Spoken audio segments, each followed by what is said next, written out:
Okay. I felt incomplete at Prasadam, and I wanted to have one last little meeting of everybody so I could just look at everyone and smile and, see how they're all doing. Everybody's happy. I'm very, very happy. I haven't seen our monks so happy either, ever since we've been together. And, you have to understand these boys have been following this madman as he wanders all over the earth into these inaccessible places and performing severe austerities, eating prasadam sometimes 3 times a day. I mean, it was really tough. And we had all kinds of adventures and misadventures, and but actually it's been really wonderful. And now this event puts it all in perspective that was the training. You see, I was leading up to something. The things that I exposed you to, the stuff that we all learned, the things we practiced in the ashram. See, this was all leading up to an event like this. And of course, this wasn't exactly planned. It was pretty spontaneous. What was it, just 2 or 3 weeks ago? All of a sudden we decided to do this? And 6 weeks ago? Yeah. Boom. I mean, it just all came together like amazing. So it was obviously Krishna's arrangement. Krishna wanted us to come together and meet one another. We've been corresponding online for so long, and it was really great, to be able to meet everyone face to face and to serve Krishna together, chant together, take prasadam. I mean, I'm just like, wow, this is great. But for us, monks, it's just the beginning. In India, we want to have these things regularly.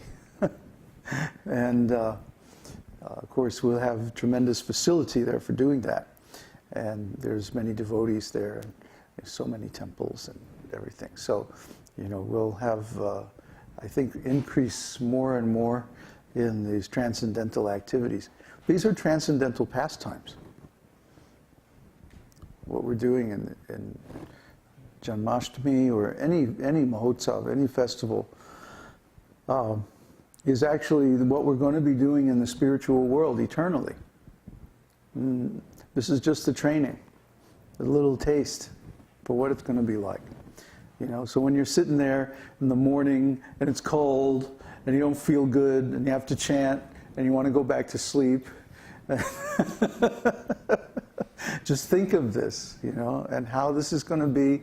It's going to be like this forever. In the spiritual world, every day is a festival day. It's said that every speech is a song and every step is a dance. Yeah. So there's a completely different atmosphere in the spiritual world. It's constant festival. Yeah. So we're looking forward to joining that transcendental festival, and this is the training.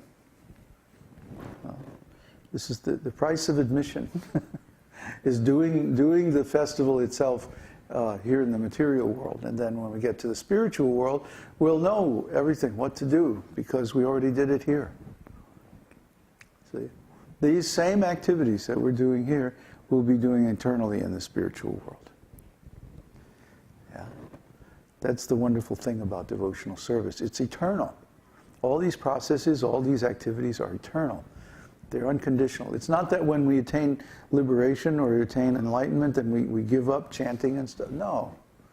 No. The same thing we're doing now, we're going to be doing more in the spiritual world. So that's his job. He's supposed to do that, and we're supposed to ignore him. Do not pay any attention to the man standing on the balcony, the camera.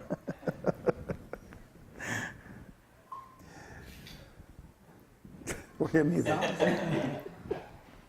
So anyway, let's see, where do we go from here? Well, I'm supposed to go to India on the 4th of September. I was going to go on the 18th, which is what, 2 days from now? But yeah, I think it's a good idea to take it easy and not go. Besides, I had overlooked on the astrology that day is got some real nasty squares, not in my chart, but in the general chart. So people in general might be, you know, like in a bad mood. Whereas the 4th of September is a lot better, a lot nicer day in general. And it's okay for me too, so I'll go there. So 4th September. And then the other 3 monks from here are coming on 22nd of September. And then let's see, Navayovana will already be in India. He's going on the 18th from Chile. And he's going to be in India, in Chennai, on the 19th. So then he's going to spend some time with his family in Orissa, and then we're going to figure out what to do from there. So the big question is, what are we going to do between now and when we leave U.S.? Okay, so I think it's possible to stay with you, Venu? Yeah, the monks could come up there? Yeah? Okay, so question is, how are we going to get there? You just have a small car, right? Yes. Yeah, we have so much luggage, it would take a minivan to get everybody up there with all their stuff. So, I don't know, maybe we have to rent a car? Hmm? No, your car is not, it's not big enough. Huh? With a U-Haul? Trailer. U-Haul trailer. Get a U-Haul trailer? I can take some with me. Some things when he goes now, because he has to. Tomorrow. So I can take something with me. Okay. You're leaving tomorrow at what time? Tomorrow Morning morning, after I go to airport in the 4 a.m. Oh, yikes. Okay, so can we have some of our stuff packed up? Because I guess we're going to, the monks are all going to stay here for another day or two, right? Before going? So then we would do at least one darshan, 1 or 2 darshans. So we should keep all that equipment here. And just take that when we all go. But I mean, the darshans can be a lot simpler. That, you know, like I did darshans with just that little camera. It doesn't have to be so elaborate with all this stuff.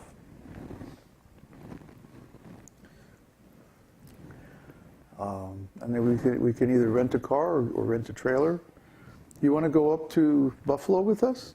I don't know where that is. Huh? I don't know where that is. Upstate New York. Oh, 6 oh, hours. Buffalo, 6 New York. hours. North. 6 hour drive. North. Yeah, oh boy. Canada border. Niagara Falls. When is the travel date? We haven't figured that out yet. Yeah, I might not be able to afford that. Well, Oh, we'll figure it out. well, that's why we're here, is to figure it out. If we rent a van, we could probably rent a van for $50 and put gas in it. Van. And then take everybody up there in one trip. And that would be very simple. Then maybe if we have a few extra bags, you can take them now, and then we'll just come up there, you know, when we get around to it. I think that would be the simplest thing. And then if you want to come up there, Peter, you're quite welcome, I guess, When are you going? in a day or two. So I'll figure it out. Okay. See how easily we resolve all these questions. Can you imagine a bunch of materialists doing this?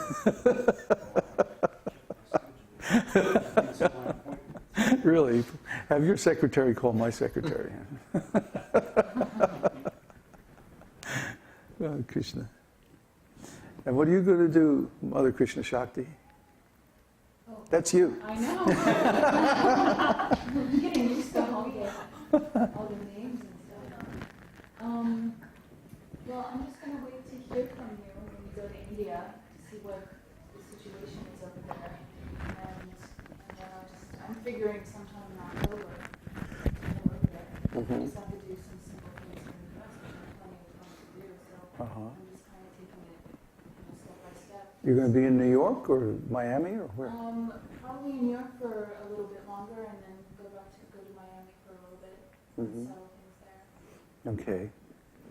So I'm going to go on September 4th. And I mean, the big question is which school are we going to work with? Isn't it? Bristol University is the one university that we have established a contact right now. With Trist. Bristol Prist. University. So that's where I see we can start something. Yes. Working. We can certainly do that. Yeah. So that will be the starting